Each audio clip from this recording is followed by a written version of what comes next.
Welcome to Patreon show number 3, where we have questions from the patrons, and it's available on the YouTube channel. As always, if you want to get your questions into the show, you have to sign up for the Patreon, which I would suggest everyone take a look at. It's really great, and the link is in the bottom and the comments. But let's not waste any more time on that. Let's get into the questions. So the first question, and I thank everyone who submitted these as well. What would you recommend for a team with solid starting squad but not much depth?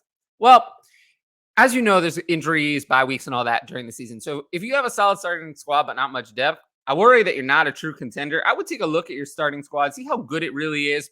If it's really good, you could buy some depth pieces. But if it's not, then maybe it's more of a rebuild than you're thinking. So you kind of have to take a look at exactly what your team is. I don't have, an overarching strategy, but I would say, just evaluate your team, and you need depth. Depth wins titles. Stars win titles too, but depth is important. You're not going to win a title without it. What would be the best landing spot for Anthony Richardson? Do you see a scenario where he can be your 104 or higher in Superflex? Well, he already is the 104, so that's easy. Right now, I have him at 104. I have Bijan at 1, Bryce Young at 2, CJ Stroud at 3, and Anthony Richardson at 4. I would say for him to go higher than that, I'd like to see him get the draft capital that says he should get higher than that. If Carolina picks him number 1 overall, he would be my 102 for sure. But as long as he's in the top 10, I believe he'll be my 104. He really showed out at the combine. People say, oh, don't double count it, but it's not double counting. He wasn't just good. We knew he'd be athletic. He was exceptional. I don't think people had it factored in that he would be this good and good in the interview. Good NFL teams really liked him coming out of the combine. Not all of that was priced in. He's my 104 for now. If he gets a really good landing spot, he could go up to 102 or 103, depending, of course, on where Young and CJ Stroud go as well. Those three are kind of in a competition for 2, 3, and 4 for now. And as for the best landing spot, well, Houston's not bad. Houston's not bad. They just signed Robert Woods. They could pick a wide receiver at 12 overall. Carolina's a bare cupboard. He could go there. I don't love that one. Vegas, you'd have Devontae Adams. Detroit would be nice. It's a good team that's building. You could sit behind Jared Goff for a year. Seattle has 2 good wide receivers. You could sit behind Geno Smith for a year. I do think Anthony Richardson is not ready to play week 1. So, one of those 2 spots is good. A team that has a lot of weapons. Carolina would be rough. Indianapolis is not the end of the world, but they need someone beyond Michael Pittman. Advice on owning the 101. Okay, I have in 7 of 11 leagues. Well, that could be good. It could be bad. Some are ready to compete and some are not. Would you advise selling the 101 in leagues not ready to compete for more capital or hold? No matter what, I would advise putting the 101 on the block because I've seen some ridiculous returns from the 101. Things like Waddle plus a lot or A.J. Brown plus a lot, CeeDee Lamb plus. I've seen things like that. So I'll put it on the block no matter where you are. So yeah, put it on the block and see what you can get. You always want to explore all avenues, and I don't think Bijan Robinson is going to be worth that much more later. So I'm willing to take a great offer now. I don't want to wait. You don't want to. The enemy of good is better. The enemy of good is better. If you have something you really like, don't wait for a month later. Maybe there's something good, maybe not. I would take it now. And some of those offers I described, I've seen, the 103 and a 24 first and something else. That's another thing you could do. There's many, many options. You helped me immensely in my rebuild, but what am I doing with? I love this question. What am I doing with all these picks in 25-man rosters? 4 firsts, 4 seconds, 4 thirds, and 1 fourth. Consolidate. You got to consolidate. Use those picks to trade up, or do what I often do and try to trade a 23 second and something for a 24 first. That Dynasty managers have gotten past that one. That one doesn't work as well anymore. It used to be easy. Now it's not. The easier thing, though, you can still do is trade 23 third and something for a 24 second. That's usually the consolidation move you can do. So I would look to do that. Consolidate, trade up, do whatever you need to do, but make consolidation trades. And if you have any specific ideas, always send them to me. But you want to consolidate in order to get your roster under the limit. And trading to 2024 or even 2025 can be a way to do that. Any players we're more worried about or more excited about after the combine? Well, excited, Anthony Richardson, Jackson Smith, and Jigba. They had great combines, Richardson especially. Outside of that, those were the 2 big winners. They were already great, but those were 2 big winners. Marvin Mims was a big winner, I think. He's really gotten himself in that higher tier. In terms of a concern, a Keishon Butte. I mean, Keishon Butte, he's not going to go. This is another Justin Ross to me. I don't think Keishon, not that he's going to be undrafted, but I don't think Keishon Butte goes on day 2. I think Keishon Butte goes on day 3. So he is kind of off my board. He was the biggest loser at the combine. In terms of other, I mean, yeah, he was really the one who just kind of fell off the map. Obviously, Jordan Addison did not have, he lost his claim to wide receiver 1. Now he's fighting between him and Quentin Johnston for 2 and 3. So he's someone who fell a little bit. But other than that, I think most people had a pretty good combine. Most people. And if you want one more winner, Zach Kuntz, tight end, Old Dominion. I never even heard of him, and he's now on my radar. Just another player to be excited about. But yeah, Jordan Addison is a big loser, but Keishon Butte is just dead in the water. And every other quarterback, Hendon Hooker, he wasn't going to do anything. Stetson Bennett actually had a good day, but all these other quarterbacks, Tanner McKee, Jaron Hall, Jay Kaner, Max Duggan, they all suck. They all suck. So we don't want any of those players. But Stetson Bennett put his claim in for QB6 in the class. He actually had a good combine, but all the others, those other quarterbacks I mentioned, they did not impress me. Did not impress me. But yeah, I mean, overall, I'd say most players had a good combine. It was a good combine for their value, but Keishon Butte, that's the one. Major downgrade. For team potentially set up for a big year with a good bit of first-round draft, okay, that's always good where you want to be. What kind of moves would be most beneficial? Well, you want to put the first-round picks on the block, kind of like what we said about the 101 question, and see what you can get. If you can get something like Garrett Wilson plus in the right offer or something along those lines, Chris Olave or anything like that, you want to do that. There's always hype around first-round picks, and sometimes you can trade them for more than they're worth. So you always have to be open to all moves. Don't shut off any avenues. But there's also nothing wrong if you don't get the offers you like about making the picks. You want to add young, talented players to a squad that's good already. That sounds like a good thing. So no problem with that. After the combine with Anthony Richardson stocks going up, JSN and Gibbs are a tier by themselves. Yeah, I would say that really in a super flex, Bijan Robinson is locked in as the 101 still. He's still a good bit ahead of the quarterbacks. Young, Stroud, and Richardson are all similar in value. That's a tier for me. Then JSN and Gibbs are a tier to themselves. They're the clear 5 and 6. I think they themselves are close. If Gibbs goes in the first round, I might lean his way. If he does not, I'll probably lean toward JSN at 5. And then after that, the next tier is Addison, Johnston, Levis, and then maybe a running back will work his way in there. Charbonnet, A-Chain are the 2. If they get the capital and a landing spot, we like in the second round. I want to see second round, not third, second round. They could work their way in that tier as well. But JSN and Gibbs to me have supplanted the others and are in there at 5 and 6.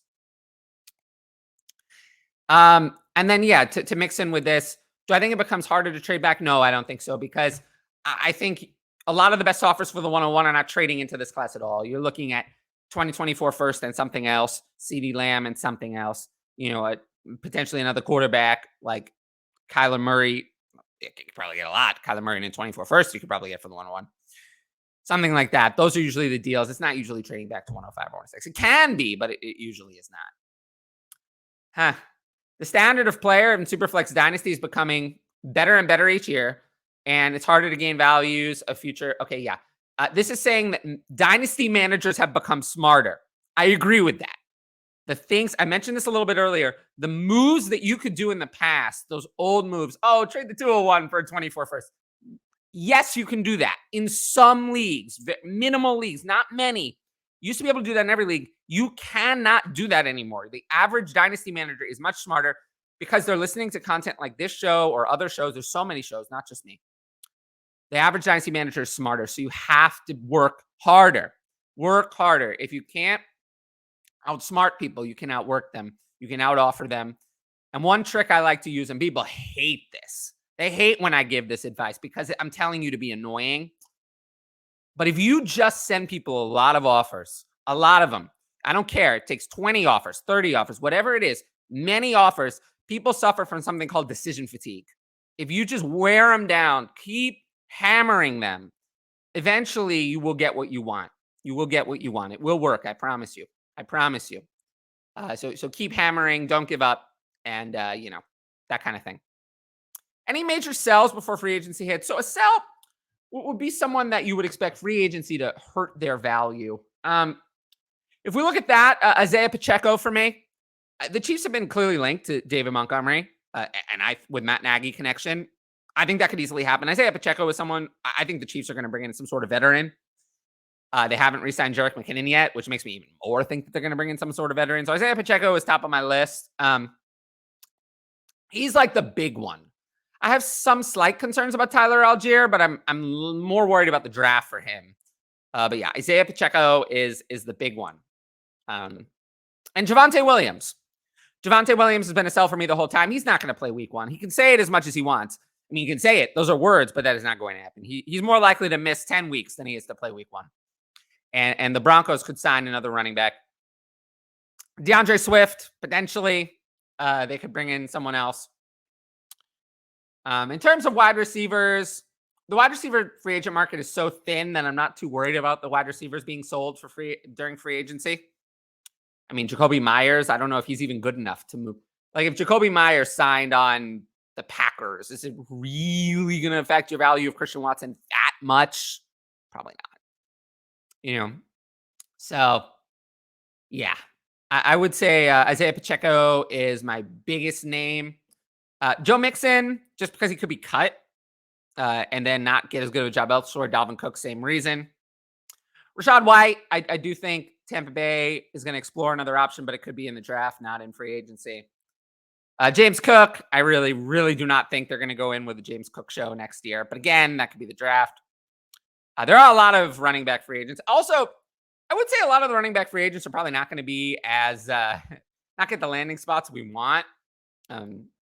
You might want to even sell them while there's still hope, like Damian Harris or Alexander Madison. I think these are going to be more backups, but some people have hope for them hitting free agency.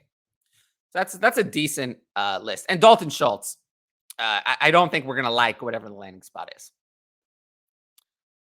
What do you think the Panthers front office plans are after the trade for pick number 1? How will they rebuild the offense? I talked about this for 60 minutes yesterday on the live stream with Ryan and Patrick, and I suggest everyone watch that.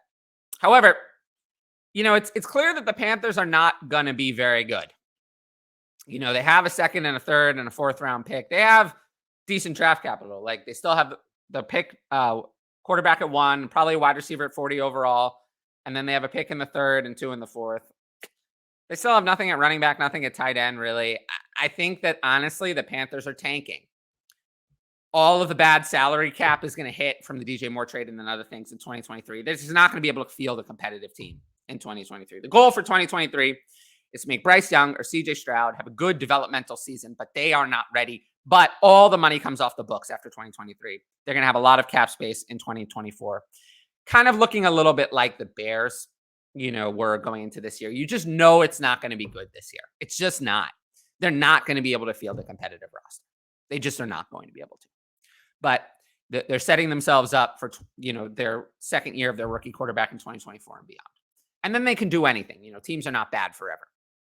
But I will say, assuming they draft Young or Stroud, and I guess it's going to be Stroud, I'm not going to have interest in Stroud in like a redraft league for 2023. I don't think it's going to go very well. But in Dynasty, I'll be in and I'll be buying low if people write off whoever goes there after year 1, because I can tell you it's going to be bad. Okay, this is actually an interesting question. Do you think we could see interest in Lamar Jackson pick up after the NFL draft? I believe the trade compensation becomes a 24 and 25 first half draft. So Lamar Jackson signed the non-exclusive franchise tender, which means that any team could offer 2 first-round draft picks and sign him to an offer sheet, which the Ravens would have 5 days to match or not. And if the Ravens do not match, they get 2 first-round picks. Luke is correct in that the compensation becomes 24 and 25 first after the draft. I do think it's possible. I don't think anyone's going to put the tender on him before the draft. There's too much going on with free agency. But if a team is really desperate and has the salary cap space after the draft and strike out on a quarterback, I could see a team doing it for 24 and 25 firsts. Washington, Atlanta, if they strike out on quarterback, would be 2 of the teams at the top of my list. They said they're not interested now, but they could be interested later. So those would be the teams that I think might be interested in Lamar. Yeah. we'll have to see. I do think the most likely scenario is that he remains with the Ravens. And yeah, this we talked about this. We talked about this just now, and then it has been talked about, but not as much in the mainstream conversation. I do think teams would prefer to give 24 and 25 first over their 23 and 24. So it maybe the market for him will pick up after the draft, and also then everything is kind of settled in, and you know what kind of team you have, so you can kind of see. But yeah, the Falcons are really the team that makes sense, to be honest with you. Let's see. That's all the questions. So I just this shorter show because I did a whole live stream yesterday, and it's it's other things. But I appreciate everyone who watched. Try to jump into the questions, get this show done really quick. I will put the link to my Patreon in the in the chat at the comments at the bottom, and then I'll also put it up as kind of like a title card on the show screen at some point. So you should be able to see that. And yeah, I will have coverage of the free agency tampering period Monday 2 p.m. Eastern, Tuesday 7:30 p.m. Eastern, and yeah, I will see you all later. Thanks for watching, and peace.